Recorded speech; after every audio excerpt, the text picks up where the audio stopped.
Well, community organizations representing South Africans and foreign nationals have formed a coalition against crime and xenophobia. Joining me now is the spokesperson of the coalition, Mametlwe Sebe.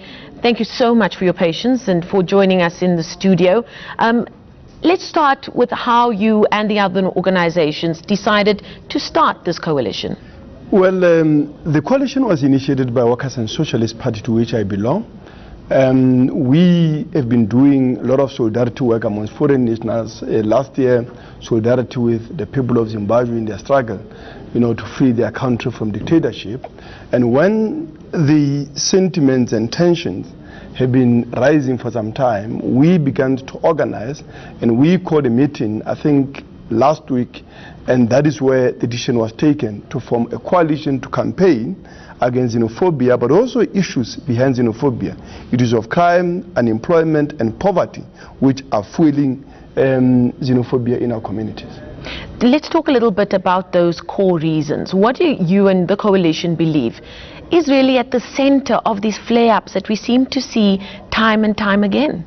Well, it is a war of the poor against the poor in reality. And if you like, it is the desperation of many working class and poor people who, of course, are faced with intolerable levels of crime in their area, but also increasing poverty and unemployment, and with a failure, particularly of the civic, to provide, leadership.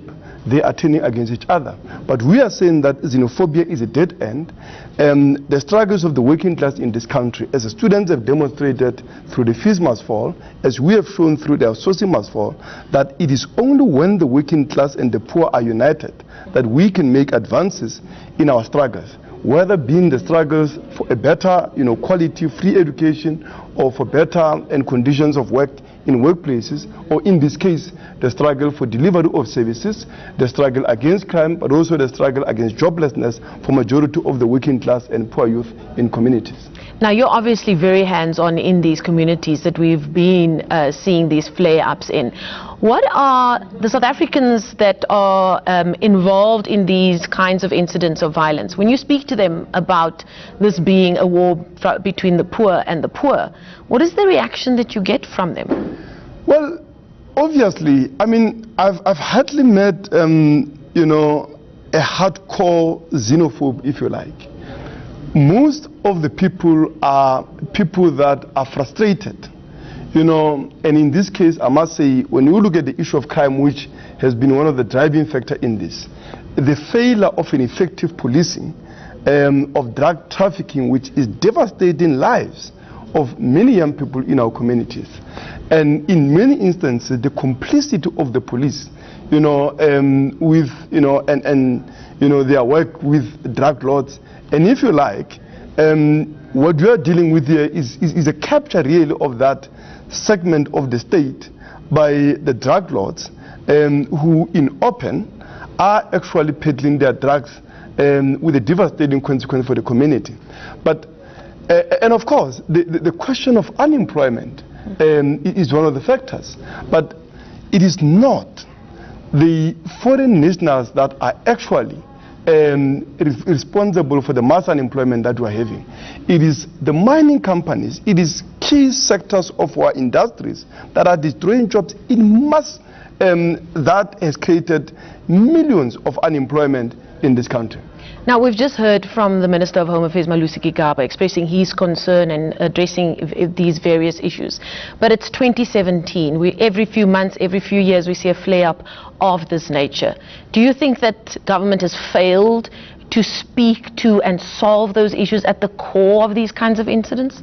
Government and its neoliberal policies are the main cause, because it is a failure of these policies to address the plight of so many in these countries who are living in abject poverty, who are without jobs, without access to education, a government that is failing to deliver on the basic services. And I think, and it's not, just in the government, because what we must say in relation to this wave of protest is that Herman Mashaba, the mayor of Joburg, must be held responsible. He has absolutely no mandate to incite hatred, to incite division, and prejudices in our community. He was elected to deliver on the services. The impotence of his program to resolve the issues in Johannesburg communities is not a reason for him to scapegoat poor people. We are saying, and this is our call, that, you know, parties that are propping his government, and I must say in this respect, if the Pan-Africanism, if the internationalism of the EFF mean anything, this is an occasion to use their support, their vote in the council, at minimum, to get Mashaba dismissed. But we will also be demanding his criminal prosecution, because that incitement is criminal and nothing less. Well, we're going to have to leave it there. Some very strong words from Mamletwe the spokesperson of the Coalition of Communities Against Xenophobia. Thank you so much for joining us, and all the best for your coalition's work in restoring calm to these important areas in the Gauteng area.